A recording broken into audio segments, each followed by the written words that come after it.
Di tahun 1939, Perang Dunia Kedua dimulai. Perusahaan sepatu Dassler mendapat surat dari pemerintah Nazi bahwa pabrik mereka akan ditutup. Rudy menyalahkan insiden Jesse Owens yang membuat mereka kini tidak lagi dalam perlindungan pihak Nazi. Mereka pun mendatangi pihak pemerintah agar pabrik sepatu mereka tidak ditutup mengingat kerjasama yang telah terjalin baik sebelumnya. Pemerintah bersikeras bahwa tidak ada yang bisa mereka lakukan mengingat sekarang dalam kondisi perang. Hal itu tentunya dirasa sangat menginjak-injak harga diri mereka. Adi memohon agar pemerintah mau berbaik hati. Namun pihak Nazi pun sekarang tetap kekeh ya. Pihak Nazi tidak butuh sepatu saat itu. Yang mereka butuhkan sekarang adalah peluncur roket. Rudy mencoba untuk membujuk lagi. Akhirnya pihak Nazi memperbolehkan mereka tetap beroperasi, tapi untuk membuat sepatu tentara Jerman sejumlah 6.000 pasang tiap bulannya. Sepulang dari meeting, mereka bertengkar lagi. Rudy yang hendak mengikuti permintaan pihak Nazi, namun ternyata tidak sejalan dengan Adi. Adi memilih untuk tidak mempedulikan permintaan Nazi, karena perusahaan mereka merupakan perusahaan terbaik dalam sepatu olahraga. Adi tidak ingin turun lagi membuat sepatu asal-asalan saat ini. Oleh karena itu, Rudy berpendapat bahwa sekarang bukan soal menjadi yang terbaik, tetapi masalah survival itu lebih penting. Namun sebaliknya, Adi berpendapat lain. Untuk bisa survive, kita harus jadi yang terbaik sekarang. Oleh karena perbedaan pendapat itu, kondisi yang berlainan terjadi di pabrik. Sementara Rudy memberi instruksi tentang pembuatan sepatu tentara, sementara Adi sibuk sendiri membuat desain terbaru dari sepatu olahraganya. Suatu malam, salah satu teman baik Adi dan Rudy yang juga sekarang menjadi staf di perusahaan Dassler terlibat masalah dengan Nazi. Besok paginya, teman mereka yang datang ke pabrik dengan muka bonyok dipanggil oleh Rudy. Rudy telah mendengar kabar tentang dicoretnya dia dari keanggotaan Nazi. Oleh karena itu, Rudy ingin sekali atau hendak untuk memecatnya. Karena di aturan sebelumnya, perusahaan tidak boleh memperkerjakan seorang yang sudah dikeluarkan dari partai Nazi ini. Namun hal itu nampaknya ditentang oleh Adi. Karena teman dari Adi dan Rudy ini merupakan pekerja pertama sekaligus teman terbaik mereka. Perselisihan pun kembali terjadi. Beberapa waktu kemudian, Rudy mendapatkan paket di rumahnya. Rudy membuka paket tersebut dan mengejutkannya. Ternyata itu adalah sepatu boot setara hasil produksi Dassler yang dikembalikan dengan alasan sepatu buatan mereka tidak layak pakai. Sementara itu, di suatu malam, Inge, saudara Kate, meminta agar anak-anaknya dipekerjakan di pabrik Dassler agar mereka tidak dikirim ke medan perang. Saat itu memang kondisi perang memang sudah semakin genting. Kondisi ini sudah mewajibkan penduduk sipil untuk wajib militer.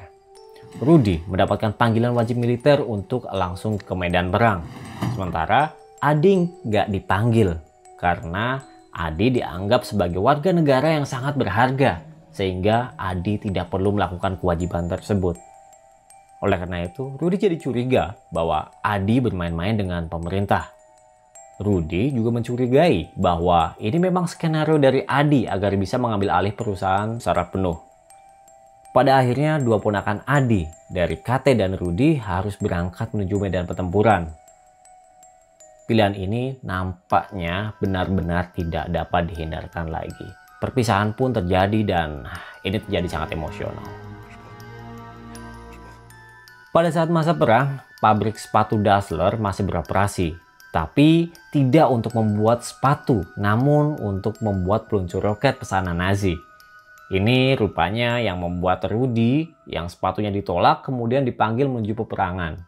Dan Adi yang ternyata secara diam-diam telah membuat kesepakatan untuk membuat peluncur roket bagi pihak Nazi, dibiarkan tinggal di Jerman. Waduh, ternyata ada main belakang nih. Sementara Adi lari-lari ngetes sepatu joggingnya, di sisi lain peperangan maha dahsyat yang melibatkan kakak dan keponakannya sedang terjadi. Waktu kemudian maju ke April 1945. Perang dunia berakhir, Rudy pun dipulangkan ke Herzogenaurach. Dia mendatangi pemakaman yang sedang dilakukan terhadap para korban perang, termasuk kedua ponakan KT. Rudy mendapatkan sambutan dari keluarganya, tapi sekaligus juga makian dari Inge, ibu kedua ponakan KT yang terpaksa meninggal saat perang.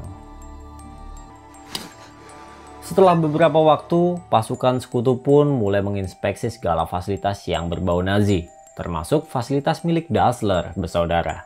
Pasukan sekutu ingin melakukan pemboman pabrik Dassler ternyata.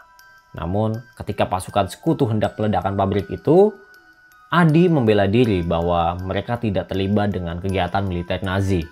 Mereka hanya membuat sepatu olahraga di daerah itu.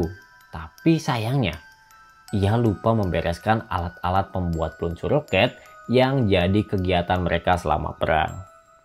Bom pun hendak dipasang. KT meminta sang komandan untuk melihat sesuatu. Dia membawa album foto yang memuat foto-foto Adi bersama Jesse Owens dan memberitahu bahwa Adilah yang memberikan sepatu sang juara Olimpiade saat itu. Sang komandan pun masih teringat momen fenomenal tersebut. Akhirnya dia membiarkan pabrik Dassler untuk tetap berdiri. Namun sebagai konsekuensinya, pasukan sekutu ini jadi memilih rumah mereka untuk dijadikan base camp.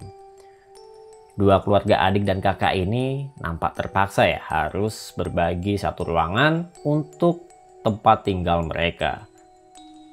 Baru beberapa saat pertengkaran mulai terjadi lagi karena Adi sama sekali nggak pernah menanyakan kabarnya selama masa perang.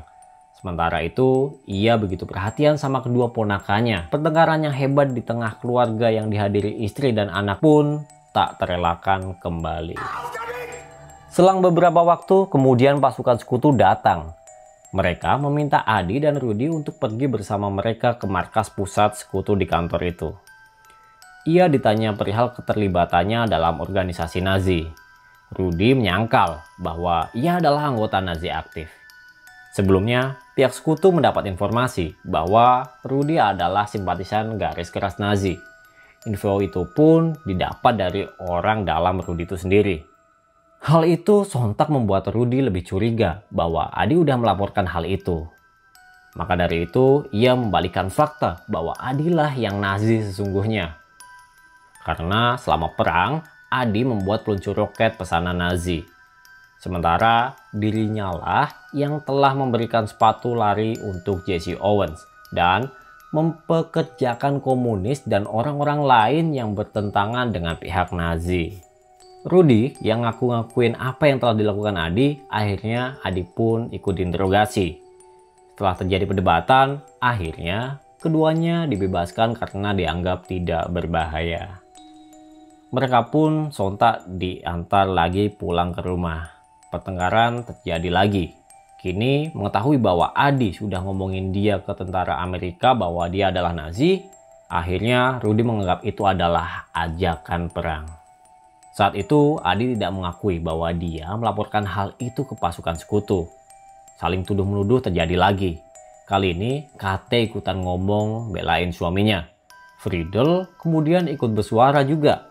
Dia ikutan membela suaminya juga. Friedel menyatakan lagi pendapatnya.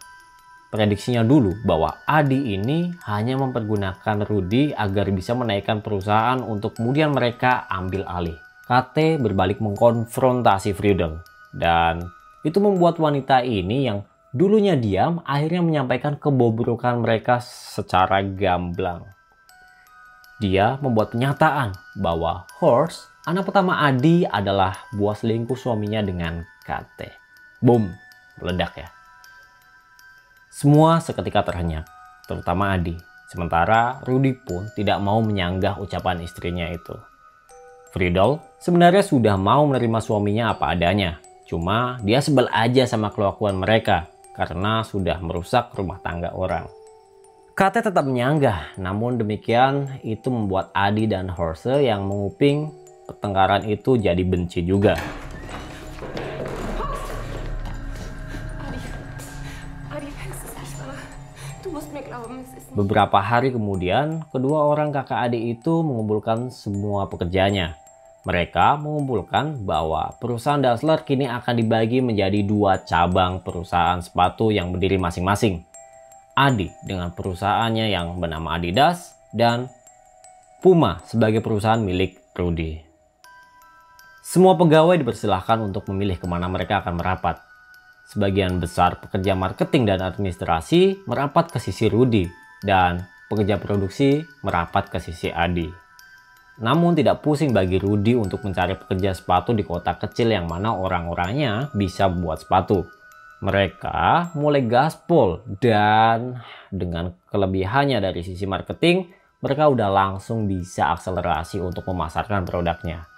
Klub sepak bola yang dulu di-endorse Dassler dalam waktu singkat sudah mendapat pesaing baru yaitu produk Puma.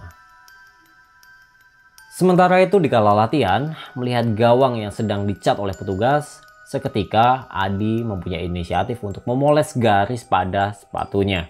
Disinilah 3 garis Adidas yang cukup terkenal tercipta. Sebagai salesman, tentunya Rudy memegang kontak semua klien Dassler itu. Dan dia berhasil tembus ke mereka semuanya. Tahun berikutnya, mereka sudah bisa membuat semua klub sepak bola Liga Utama Jerman memakai sepatu mereka. Dan kini mereka sudah akan melakukan meeting dengan pelatih timnas sepak bola saat itu. Di sini Adi mulai terdiam. Adi nggak rela posisi Adidas tersingkirkan oleh Puma dalam level nasional. Akhirnya Rudy bertemu pelatih timnas Jerman dan melakukan negosiasi. Pelatih Jerman itu mempunyai tuntutan yang cukup besar sehingga Rudy menolaknya. Di sini dia menghina pelatih itu dengan menyebutkan bahwa timnas di bawah asuhannya nggak bisa diandalkan. Jadi Rudy merasa bahwa tuntutan sebesar itu nggak layak diberikan. Mendapat perlakuan itu, pelatih timnas datang menemui Adi ke pabriknya dan menawarkan endorsement untuk timnas sepak bola Jerman yang akan berlaga di Piala Dunia 1954 saat itu. Pada turnamen itu, secara mengejutkan, Jerman yang tidak diunggulkan ternyata berhasil melaju menuju final bertemu dengan calon kuatnya yaitu di Hungaria. Warga Jerman sangat antusias melihat timnya udah bisa masuk ke final, termasuk para pekerja-pekerja Puma. Dengan bantuan hujan, sepatu Adidas yang unggul di medan becek, timnas Jerman berhasil membuat keajaiban dengan mengalahkan tim unggulan Hungaria dengan skor 3-2 untuk pertama kalinya.